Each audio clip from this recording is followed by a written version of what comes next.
This time going up to the snitch, we planned it out a lot more to have more of a production type of deal, where instead of just 2 microphones, that we would have more things coming through their PA. So what we ended up doing was, I just brought my mic case and a bunch of mic cables. We also brought Brian's ears so that he could use those, and some lighting. I brought the 2 cans out of my garage that have been around since the ages. So when we got there, looked around and I found some lighting, and I turned all the lights that were on the stage on and all the way up so you could see. I think it was better that way than bringing in those big cans. The cans were huge, Par 64s, no clamps, and even if they did have clamps, there was like no bar out front or anything to hang them on. So we would have had to sit them somewhere, and of course there would be loud white cans. So to keep the vibe of the room, and it looked good with just the there was like, I think they were like pin spots or recessed lighting up top over their heads, and that lit the stage efficiently. The ears didn't get used. They had, since we've been there, we were there 2 weeks ago, they put side fills in. They're, I guess you could say they're monitors, but he had them going through 2 auxes, and I guess the idea there was stage right to stage left, but either knob turned both sides on. So there was 2 sets. I think there was a pair of EVs and a pair of JBLs, and maybe they were both hooked up. I'm not sure. It going from back where the board is around to the stage and back, like I was just asking Brian that I turned one side on. So what side's that? And he's like, it was both. So there was no differentiating either side. But I mic'd everything up. We basically went in there and took over. He had a Yamaha board in there this time, which had 24 channels, but 19 through 24 were stereo, and 1/4 inch. But I only mic'd kick, snare, rack, floor, bass, 2 guitars, and 3 microphones, plus the iPod.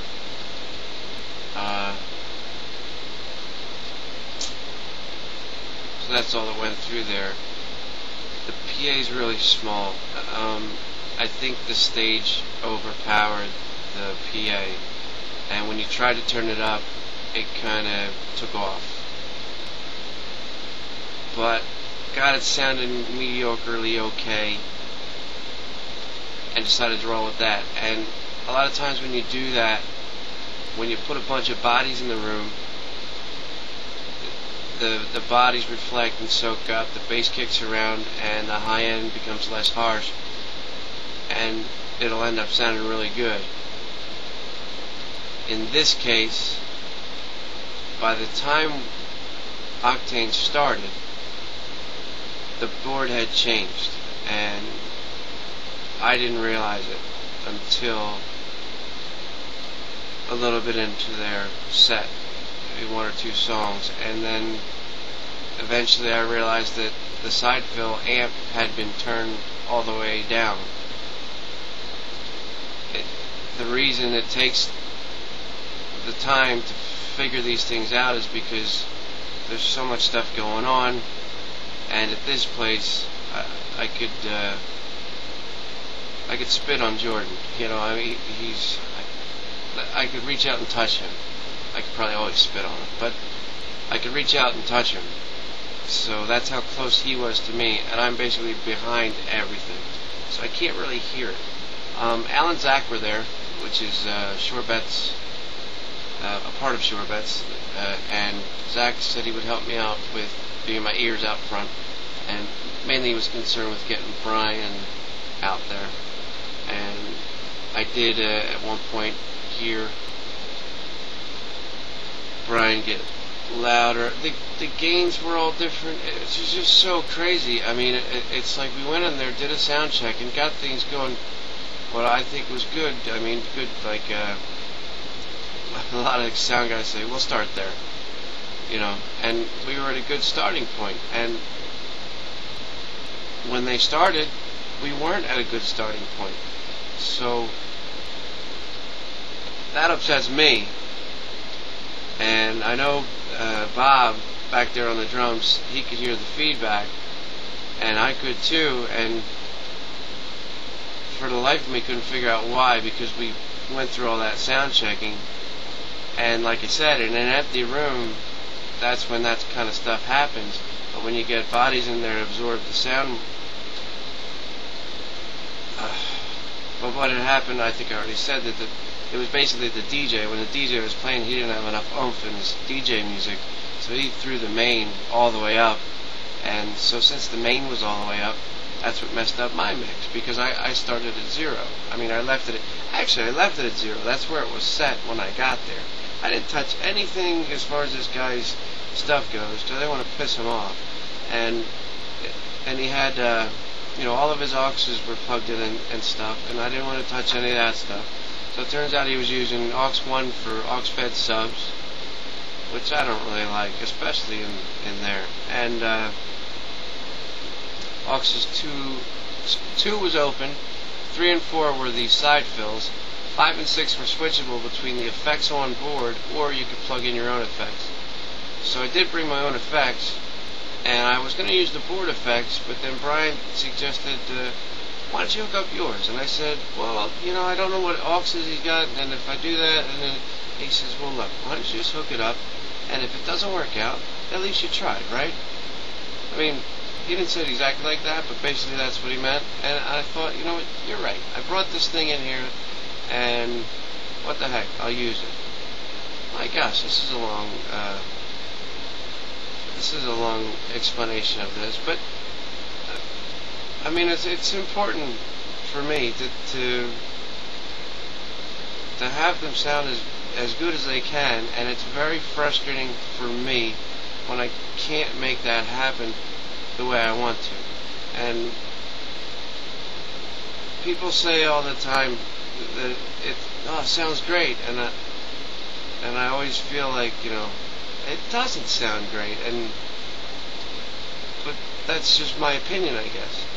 So I always think that, like, when I try to make it sound as good as I possibly can, and I get to that point where I don't think I can make this sound any better, but I'm frustrated that I can't, that it sounds really good at that point.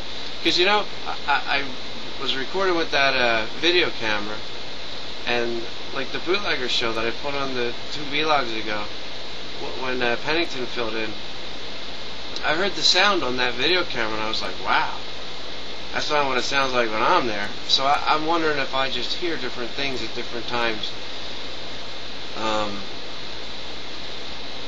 and certain things bother me, so that's all I hear, or something like that. I had a music teacher one time, he was the choir teacher. He told me one time, he says, you don't just hear like the melody. He says, you hear everything. And I do. I hear everything. And if something's not there, I hear that. So it's like if something doesn't happen that normally happens, I hear it. So it's frustrating.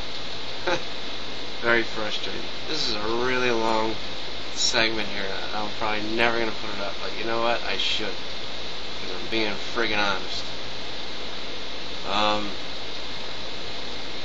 And going back to the when people tell me how it sounds good, it's like the last time we were at the Snitch, when there was 2 microphones, and we hooked up Bob with a mic, so he had 3 microphones.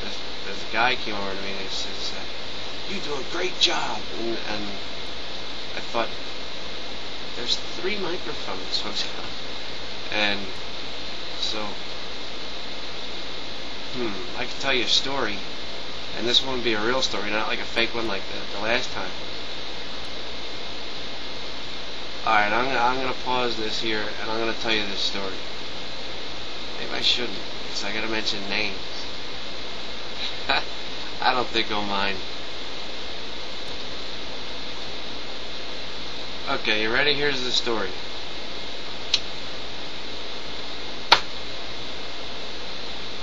Story is told to me by Richie DiCarlo. Richie DiCarlo at the time was playing with LeCompte. LeCompte was playing, I think he's playing with him now, but anyway, LeCompte was playing at, it was Bootleggers before it was Bootleggers. It's when they had that big rock thing and with all the TVs in it. Ground Zero. He was playing at Ground Zero with LeCompte. And another band was playing. They had two stages, and the bands would go back and forth or whatever. So I can't remember who was playing bass at the time. I have an idea, but I don't want to mention his name either. So, but I can mention Richie's, I think. He'll probably kill me anyway. But here's what he told me. Here's the story that I can't seem to be getting to. But anyway, they're at Ground Zero, and they play back and forth between bands. So, you know, Richie's like, we have like an hour break, and that's not good. So I won't exactly tell you what he told me that the bass player did, but the bass player was under the influence of many things. So he says he's up there playing, and there's their second set, and this would be after the hour break, and the bass player had a chance to party. Bass player gets on stage and he says, you know, like maybe second or third song, he just starts just playing like an open string, just hitting his bass, making noise, and not playing the song, just hitting his bass and just making disgusting noise. And Richie said he was going crazy. He's like, oh, this is horrible. This is so horrible. Bass player's just trashed, you know, useless, and just making noise. So Richie says he's so embarrassed, he feels so bad, he's like, this is his worst performance ever. And he said it all made sense to him, or it all came to light when he gets off stage and this guy comes up and goes, that was the best set ever!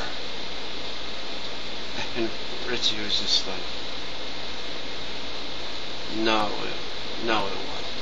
But I mean, what's he say? Oh, thank you very much. But you know, it's just like, it's so frustrating. That's my story. I like that story. But it relates to what I was talking about. I mean, it's just so frustrating. And, of course, you probably all clicked me off already because I've been so boring so far. I got videos and everything from the Snitch. Well, not from the Snitch. From the Snitch, I probably got about 30 seconds, but I have video on the way up there and on the way back. And before. I didn't even get to that yet. What am I going to do? I got a lot of editing to do. Oh boy. Well, there's my story. You can be horrible and people think it's great. Good to know. Okay, so I sat there and I watched the two videos I just made. One was like 10-minute song and the other one was, I forget how long, but it was that story. And I decided I probably just shouldn't post any of it. It's just too long and too descriptive. So I decided to post it as a separate thing, and if anybody wants to watch it, I'm going to give them a link in the other vlog, and they can choose to watch this. So, thanks for watching it if you did, and I'm just going to end it there. I guess that was basically my take on sound. It was having to do with the Snitch, but has to do with every other place too. They're all the same. different places sound different. I could go on and on, but I won't. So I'll stop it. And since this isn't a real vlog, I guess I probably don't have to do late.